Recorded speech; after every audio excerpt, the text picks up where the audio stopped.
يا أيها الذين آمنوا صلوا عليه وسلموا تسليما اللهم صل على سيدنا محمد وعلى آل سيدنا محمد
சூரியன் சாயக்கூடிய அடிப்படையிலே நேரத்தை அவர்களிடம் தோல்வி மாறிக்கொண்டு அனுமதி பெற்று பேச ஆசைப்படுகிறேன். எல்லாரும்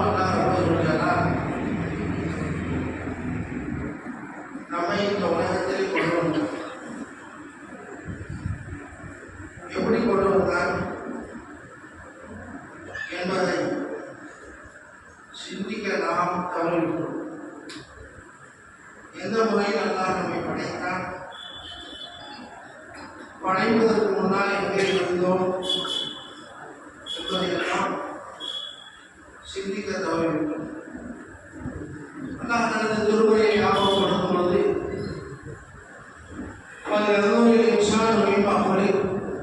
மனிதா, நீ எதிலிருந்து படைக்கப்பட்டாய் என்பதை சதா ஒன்று நோக்கு கவனி என்பதாக அவர் உத்தரவாகும். உன்னை நம்மை அல்லாஹ் சாதாரண ஒரு நுபாவிலிருந்து இந்திரியத்திலிருந்து படைத்ததாக குர்ஆன் ஞாபகப்படுத்தி. நுபா என்பது அரபி பாஷை, இந்திரியம் என்பது தமிழ். சுருக்கமாக சொல்லப்போனால் தண்ணீர். இந்த தண்ணீரிலே முழு திறமைகளை அல்லாஹ் வைத்தார். ஒவ்வொரு மனிதனும் தனித்தனி திறமை. நம்மிலுள்ளான திறமை பிறரில் இருக்காது, பிறரிலுள்ளான தன்மை நம்மில் இருக்காது. அல்லாஹ் படைத்த வசூல்கள் எதுவாக இருக்கட்டும், எல்லா வசூல்களிலும் ஒரு திறமை அல்லாஹ் வைத்திருக்கிறார். ஆகவே எதையும் நாம் கேவலமாக பார்ப்பது இஸ்லாத்திற்கு முரணாக ஒரு சிந்தனையாக கருதப்படுகிறது. அதன் அடிப்படையிலே அல்லாஹ் இந்த உலகத்தை படைத்ததே, உண்டாக்கியதே தனது திறமையை வெளிப்படுத்துவதற்காகத்தான். இந்த உலகத்தை படைப்பதற்கு முன்னால் அவன் இருந்தான், இப்பொழுதும் இருக்கிறான். ஏன் படைத்தான்? சகாயத்தை தேடிக் கொள்வதற்காக. உதாரணமாக ஒரு மனிதன் குழந்தை பெற்றெடுக்கிறான். அல்லாஹ் இந்த தம்பதிகளுக்கு சாலையான குழந்தை தர வேண்டும். இந்த குழந்தையின் மூலமாக தகப்பன் சகாயத்தை தேடுகிறார், விரோதங்களை அடைகிறார். அவருடைய குழந்தைகள் தாய் தகப்பனை உபசரிக்கிறது, பணிவிடை செய்கிறது. அதே போல் அல்லாஹ் இந்த சிறுசியலை படைத்து தன்னுடைய வேலையை பங்கெடுத்துக் கொள்வதற்காகவா அல்லாஹ் சிறுசியலை படைத்தார்? யோசிக்க வேண்டும். இதை யோசித்தால் நம்மை அல்லாஹ் ஏன் படைத்தார் என்ற உண்மை நிலையை நாம் அறிந்து புரிந்து அல்லாஹ்வால் ஆசைப்படுவோம். சதா அல்லாஹ் அடிமையாக இருக்க ஆசைப்படுவோம். இல்லாவிட்டால் அல்லாஹ் தூரமாக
ஆகவே இந்த சகாயத்திற்கு அல்லாஹ் சகாயம் தேடுவதற்காக அல்லாஹ் வாய்தா தேடுவதற்காக சிறுசியாரை படைக்கவில்லை. சிறுசியாருக்கு இபாதா செய்வதற்காக, சிறுசியாருக்கு சகாயம் அல்லாஹ் செய்வதற்காக இந்த சிறுசியாரை அல்லாஹ் படைத்தான். என்ன சகாயம் அல்லாஹ் இப்போ நமக்கு என்ன பிரயோஜனம்? காலையிலிருந்து இதுவரைக்கும் என்ன பிரயோஜனத்தை அனுபவித்தோம்? ஜோபில காசு இருக்கிறது, இறைச்சியை வாங்கினோம். ஜோபில காசு இருக்கிறது, காய்கறிகளை வாங்கினோம். ஜம்பு இருக்கிறது, நடக்கின்றோம். அல்லாஹ் நமக்கு மத்தியில் என்ன தொடர்பு? இதை உணர்த்துவதற்காகத்தான் இந்த திருமணம். அதைத்தான் நபியுல்லா ஸல்லல்லாஹு அலைஹி வஸல்லம் சொல்கிறார்கள். அல்லாஹ்வுடைய வார்த்தையை கொண்டு, ஒரே வார்த்தை தான், அந்த வார்த்தையை கொண்டு கணவன் மனைவி இரண்டும் ஜாயிண்ட் ஆகின்றார்கள், சேர்கின்றார்கள், புதுவதத்திலே பிறக்கின்றார்கள். யோசிக்க வேண்டும். என்ன கலிமா? இமாம் அவர்கள் சொல்லித் தரப் போகிறார்கள். ஈஜாபிலே கபூலிலே ஈஜாபுல் சொல்லித் தரும் பொழுது என்னுடைய மகளை என் மனைவியாக ஏற்றுக்கொண்டேன், ஏற்றுக்கொண்டேன், கவிழ்த்து நிகாஹ் வ தஸ்வீஜஹ சொல்லிவிட்டார். நிகாஹ் முடிந்து விட்டது. இது யாருடைய கலிமா? இது யாருடைய வேலை? யாருடைய வார்த்தை? புருஷனுடைய வார்த்தை என்பதாக சொல்கிறோம். ஆனால் நபி அவர்கள் இது அல்லாஹ்வுடைய வேலை என்பதாக சொல்கிறார்களே, அல்லாஹ்வுடைய வார்த்தை என்பதாக சொல்கிறார்களே. ஆகவே இந்த வார்த்தை நம்முடைய வார்த்தை என்பதாக நபி அவர்கள் ஞாபகப்படுத்தி, இந்த வார்த்தையினுடைய வெளியாவது காரணத்தினால்தான் மனைவி நாம் அனுபவிக்க முடியும், மனைவி புருஷனை அனுபவிக்க முடியும். இல்லாவிட்டால் இருவரும் அனுபவிக்கவே முடியாது. இஸ்லாம் அல்லாஹ் திருமணம் இருக்கிறது, ஈஜாப் கபூல் இல்லை.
தன்னில் உண்டான திறமைகளை, தன்னில் உண்டான கமாலாக்களை வெளிப்படுத்துவதற்கு அல்லாஹ் படைத்தார்.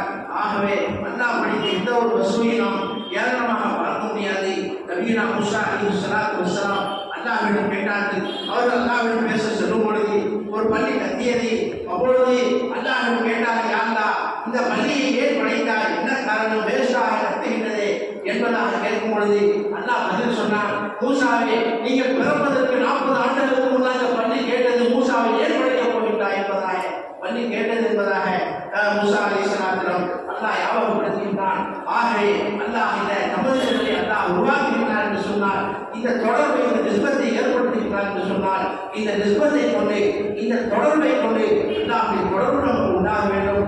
இல்லாவிட்டால் அல்லாஹ்விற்கு தூரமாவதற்காக திருமணம் என்பது நபியவர்கள் சுத்தத்தாக ஆக்கவில்லை.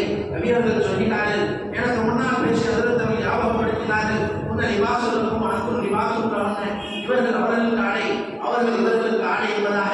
ஆடை எவ்வாறு குறைகளை மறைக்குமோ, ஆடை எவ்வாறு குடும்பஸ்தானத்தை மறைக்குமோ, அதே போல் மனைவியில் ஏற்படக்கூடிய குறைகளை கணவன் மறைக்க வேண்டும், கணவனில் ஏற்படக்கூடிய குறையை மனைவி மறைக்க வேண்டும். என்ன குறைகள், என்ன குறைகள் யோசிக்க வேண்டும். ஷரியத் எதை தடுத்ததோ, மார்க்கம் எதை தடுத்ததோ, அந்த குறை கணவன் மனைவியை பார்த்தால் புருஷன் அதை தடுத்து நிறுத்த வேண்டும். புருஷனிலே பார்த்தால் அந்த குறையை மனைவி தடுத்து நிறுத்த வேண்டும்.